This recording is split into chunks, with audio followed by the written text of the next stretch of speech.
नमस्कार. कसे आहेत सगळे? मजेत ना? अभ्यास करताय ना? करायलाच पाहिजे, कारण मी तुमच्यासाठी एक नवीन टॉपिक घेऊन आलेलो आहे, ज्या टॉपिकचं नाव आहे बायोमॉलिक्युल्स. आता हा टॉपिक मी का सिलेक्ट केला? मला बऱ्याच विद्यार्थ्यांचे मेसेजेस आलेत का सर तुम्ही बायोमॉलिक्युल्स याच्यावरती लेक्चर्स घ्या आणि व्हिडिओ अपलोड करा. सो हा लेसन सर्वांसाठी आहे.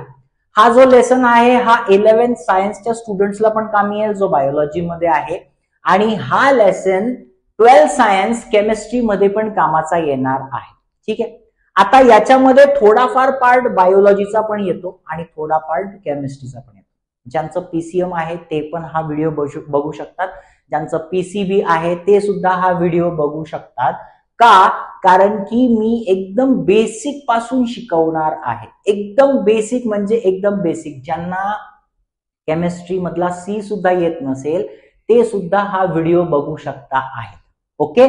सो आज आपण चालू करणार आहोत बायोमॉलिक्युल्स. माझं नाव आहे सुचंद्र माटे आणि हा तुमचा चॅनल ज्याचं नाव आहे पर्सिस्टंट फोरम. त्याच्यावरती आज आपण लेक्चर घेणार आहोत, दॅट इज बायोमॉलिक्युल्स. आता बायोमॉलिक्युल्स चालू करण्याच्या अगोदर आपण बघणार ऍक्च्युली हे कशामध्ये येतं. हे येतं केमिस्ट्रीमध्ये. आता केमिस्ट्रीच्या वेगवेगळ्या ब्रांचेस आहेत बाळांनो.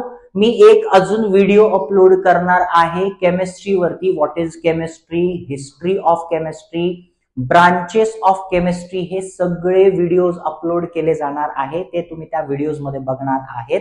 आपण आता ह्या टॉपिक मध्ये सरळ सुरुवात करणार आहोत बेसिक पासून, ते म्हणजे ऑर्गॅनिक केमिस्ट्री. केमिस्ट्रीची एक छोटीशी ब्रांच आहे that is called as organic chemistry.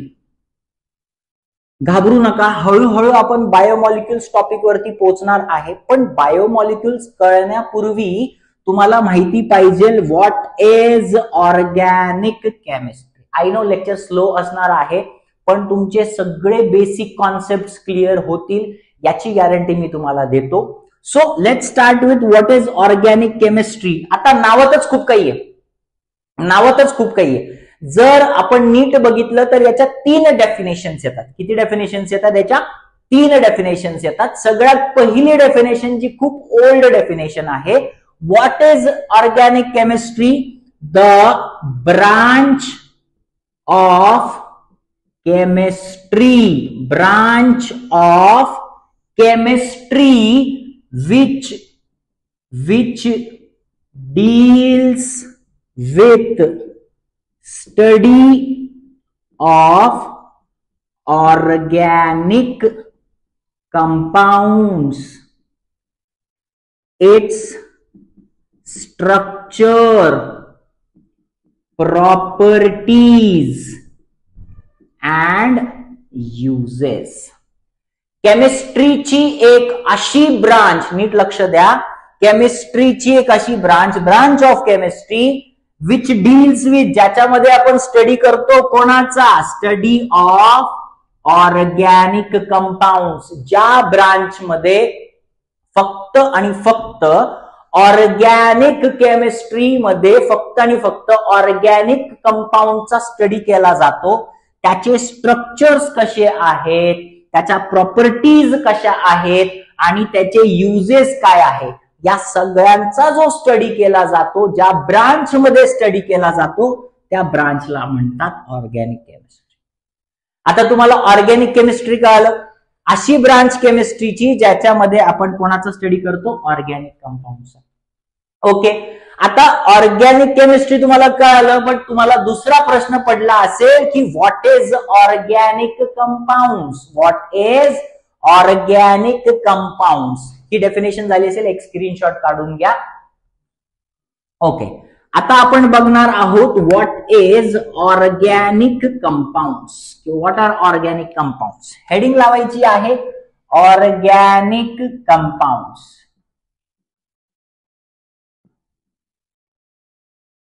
दोन भागात बघूया. पहिले तर आपण कंपाऊंड म्हणजे काय ते बघू, मग नंतर बघूया आपण ऑर्गॅनिक. आता कंपाऊंड म्हणजे काय? कंपाऊंड म्हणजे काय? Wien Wien one or more, फक्त एकच नाही, एकापेक्षा जास्त, Wien one or more atoms or elements, when one or more, एक पेक्षा जास्त, दोन चालतील, तीन चालतील, फक्त एक नाही तर एकापेक्षा जास्त, when one or more atoms or elements combine together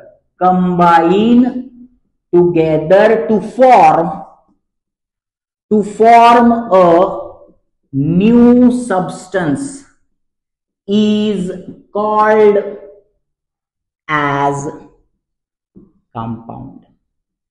Naveen substance बनवण्यासाठी एकापेक्षा जास्त ऍटम्स किंवा एलिमेंट्स एकत्र येऊन कंबाईन होतात आणि रिॲक्शन करतात, त्याच्यापासून एक नवीन सबस्टन्स बनतो, त्याला आपण म्हणणार कंपाऊंड. समजलं? कंपाऊंड म्हणजे काय कळालं? एकापेक्षा जास्त ऍटम्स किंवा एलिमेंट्स एकत्र येऊन काय बनवतायत? नवीन सबस्टन्स बनवतायत, त्याला आपण काय म्हणणार? कंपाऊंड्स. मग कंपाऊंड्स मध्ये दोन पार्ट आले, एक आला इनऑर्गॅनिक आणि दुसरा आला ऑर्गॅनिक. बाळांनो, मी तुम्हाला फक्त ऑर्गॅनिक सांगेल, इनऑर्गॅनिक तुम्हाला स्वतः कळून जाईल.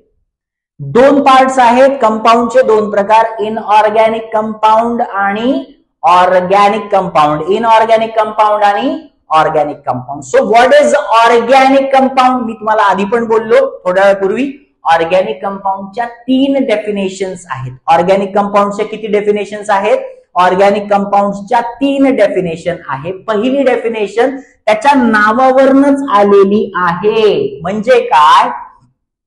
The compounds which are derived from plants, animals or microbes. म्हणजे काय? जुन्या सायंटिस्ट लोकांचं म्हणणं काय होतं? त्याच कंपाऊंडला ऑर्गॅनिक कंपाऊंड्स म्हणा, त्याच कंपाऊंडला ऑर्गॅनिक कंपाऊंड्स म्हणा, जे कंपाऊंड्स तुम्हाला प्लांट मध्ये सापडणार, अॅनिमल मध्ये सापडणार किंवा मायक्रो ऑर्गॅनिझम मध्ये सापडणार. नॉन लिव्हिंग थिंग्स मध्ये हे कंपाऊंड सापडणार नाही. नॉन लिव्हिंग थिंग्स मध्ये हे कंपाऊंड सापडणार नाही. हे फक्त कुठे सापडणार? आयदर ते प्लांट मध्ये सापडतील, अॅनिमल मध्ये सापडतील किंवा मायक्रो ऑर्गॅनिझम मध्ये सापडतील. म्हणजेच लिव्हिंग ऑर्गॅनिझमच्या ऑर्गन्स मध्ये सापडणार आहे. म्हणजेच लिव्हिंग ऑर्गॅनिझमच्या ऑर्गन्स मध्ये सापडणार आहे आणि ऑर्गन्स मध्ये सापडतायत म्हणून त्याचं नाव काय पडलं होतं? Organic compounds. क्लिअर झालं? बरं, ही डेफिनेशन किती वर्ष जुनी आहे? It is almost 200 to 400 years old. 200 to 400 years old definition आहे. तोपर्यंत हीच डेफिनेशन चालली होती. कंपाऊंड्स म्हणजे काय? जे फक्त प्लांट्स मध्ये, अॅनिमल्स मध्ये आणि मायक्रो ऑर्गॅनिझम मध्ये. मग सगळ्यात मोठा ब्रेक थ्रू कधी मिळाला?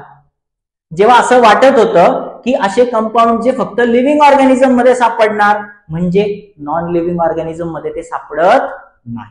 मग एक सायंटिस्ट आला, त्या सायंटिस्टचं नाव आहे एफ होलर. काय नाव आहे त्या सायंटिस्टचं? त्या सायंटिस्टचं नाव आहे एफ होलर. त्या सायंटिस्टचं नाव काय आहे? F holer. त्यांनी एक एक्सपेरिमेंट केला. इथपर्यंत कळालं तुम्हाला? ओल्ड डेफिनेशन कळाली.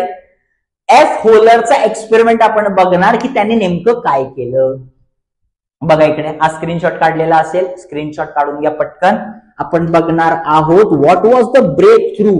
ओल्ड डेफिनेशन 200 years ago जे प्लांट्स आणि अॅनिमल्स किंवा मायक्रो ऑर्गॅनिझम मध्ये सापडतात त्यालाच म्हणायचं ऑर्गॅनिक कंपाऊंड्स. मग सायंटिस्ट कोण आला रे? सायंटिस्ट आला एफ होलर. सायंटिस्ट आला एफ होलर. त्यांनी काय केलं? लॅब मध्ये एक एक्सपेरिमेंट केला. काय केला? लॅब मध्ये एक एक्सपेरिमेंट केला. काय केला तो एक्सपेरिमेंट? त्याने अमोनियम सायनेट अमोनियम सायनेट. काय आहे? Ammonium cyanate. याच्यापासून लॅब मध्ये एक कंपाऊंड बनवला. मी स्ट्रक्चर काढतो आधी, मला बघूया किती मुलं याचे मला करेक्ट आन्सर्स देऊ शकतात. त्यांनी एक कंपाऊंड बनवला अमोनियम सायनाइड पासून. या कंपाऊंडचं नाव आहे urea. Now this was the biggest break through. काय ब्रेक थ्रू होता? अमोनियम सायनाइड हा लिव्हिंग ऑर्गॅनिझम मध्ये सापडत नाही. हा नॉन लिव्हिंग थिंग कंपाऊंड आहे. हा लिव्हिंग ऑर्गॅनिझम मध्ये सापडत नाही. त्यांनी काय केलं? लॅब मध्ये एक एक्सपेरिमेंट केला. अमोनियम सायनाइड पासून काय बनवलं त्याने? युरिया बनवला. आता हा जो युरिया होता, हा युरिया तर फक्त अॅनिमल्स मध्ये, प्लांट्स मध्ये आणि मायक्रो ऑर्गॅनिझम मध्ये सापडतो. डेफिनेशन काय होती? जे कंपाऊंड फक्त प्लांट, अॅनिमल्स आणि मायक्रो ऑर्गॅनिझम मध्ये सापडणार किंवा ते बनवणार त्यांच्यामध्ये सापडणार, दुसरं कुठेही सापडणार नाही, त्याला काय म्हणायचं? Organic compounds. पण अमोनियम सायनाइड पासून त्यांनी काय बनवला? अमोनियम सायनाइड पासून त्यांनी बनवला युरिया. अमोनियम सायनाइड पासून काय बनवला त्यांनी? युरिया बनवला. पण युरिया तर लिव्हिंग ऑर्गॅनिझम मध्येच बनवत होता. म्हणजे त्यांनी युरिया लॅब मध्ये बनवला. आणि लॅब काय? लिव्हिंग ऑर्गॅनिझमच्या बाहेर. म्हणजे डेफिनेशन काय झाली? रिजेक्टेड. डेफिनेशन काय झाली? रिजेक्टेड. मग नवीन डेफिनेशन काय आली? नवीन डेफिनेशन आली कंपाऊंड्स. नीट लक्ष द्या. Compounds which contains. Compound which contains. Compound which contains carbon as its main component. Carbon as its main component. असा कंपाऊंड ज्याच्यामध्ये फक्त आणि फक्त काय असणार?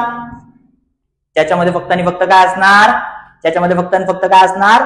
कार्बन असणार. काय असणार? कार्बन किंवा कार्बनशी रिलेटेड कंपाऊंड्स.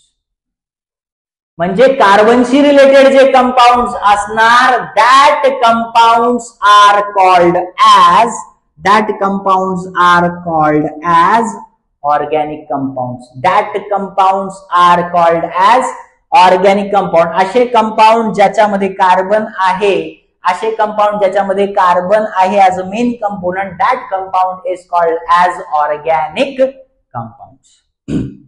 पण मित्रांनो, असे भरपूर सारे compounds. Example, carbon monoxide, carbon dioxide. आता या डेफिनेशन नुसार ज्या कंपाऊंड मध्ये कार्बन असणार, ज्या कंपाऊंड मध्ये कार्बन असणार त्याला काय म्हटलं जातं? Organic compounds. आणि ज्या कंपाऊंड मध्ये कार्बन नाहीये त्याला काय म्हणणार? Inorganic compounds. इनऑर्गॅनिकची डेफिनेशन पण झाली आपली. ज्या कंपाऊंड मध्ये कार्बन असेल त्याला काय म्हणायचं? Organic compounds. आणि ज्या कंपाऊंड मध्ये कार्बन नसणार त्याला काय म्हणणार? Inorganic compounds. पण असे भरपूर कंपाऊंड्स आहे याच्यामध्ये कार्बन दिसतो. This is carbon monoxide, this is carbon dioxide. दोघांमध्ये कार्बन आहे. मग या डेफिनेशन नुसार हे दोघं काय झाले? Organic compounds. But they are not organic compounds. They are inorganic compounds. Carbon आहे पण ऑर्गॅनिक नाही. मग दुसरा कंपाऊंड कोणता? दुसरा कंपाऊंड आहे NH3. We all know that is ammonia. Sometimes it behaves at organic. आता त्याच्यामध्ये कार्बन आहे का? त्याच्यामध्ये कार्बन नसून सुद्धा, मग जर त्याच्यात कार्बन नाहीये मग डेफिनेशन नुसार तो काय पाहिजे? इनऑर्गॅनिक पाहिजे. पण it is an organic compound. कसा आहे तो? Organic compound. मग ही डेफिनेशन पण काय झाली? ही डेफिनेशन पण काय झाली? रद्द झाली. इथपर्यंत कळालं का? एक स्क्रीनशॉट काढून घ्या. मग पुढची डेफिनेशन काय आली? पुढची डेफिनेशन काय आली? The next definition was, he definition पण नाही झाली. लास्ट डेफिनेशन जी एक्सेप्टेड आहे that is compounds which contains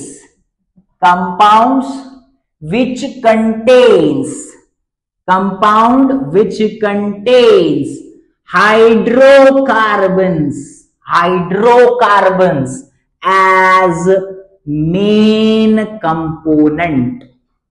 Compound which contains hydrocarbons as main component. Compound which contains hydrocarbon as main component. म्हणजे त्याच्यामध्ये असा कंपाऊंड ज्याच्यामध्ये मेन कंपोनंट काय पाहिजे, हायड्रोकार्बन. म्हणजे काय रे, सोप्या भाषेत त्याच्यामध्ये कार्बन आणि हायड्रोजन बॉन्ड, कार्बन हायड्रोजन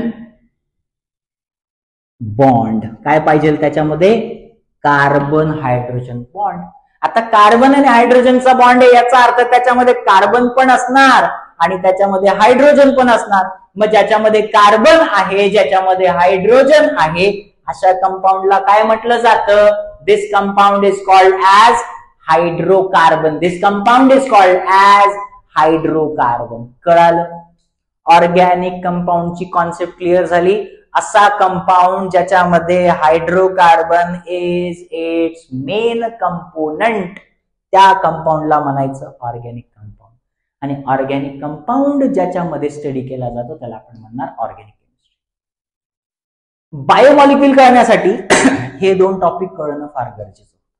ही डेफिनेशन आहे, तुम्ही स्क्रीनशॉट काढू शकताय. समजताय? मग आपण थोडं पुढे जाणार आहोत. Is that clear? सगळ्यांना क्लिअर आहे?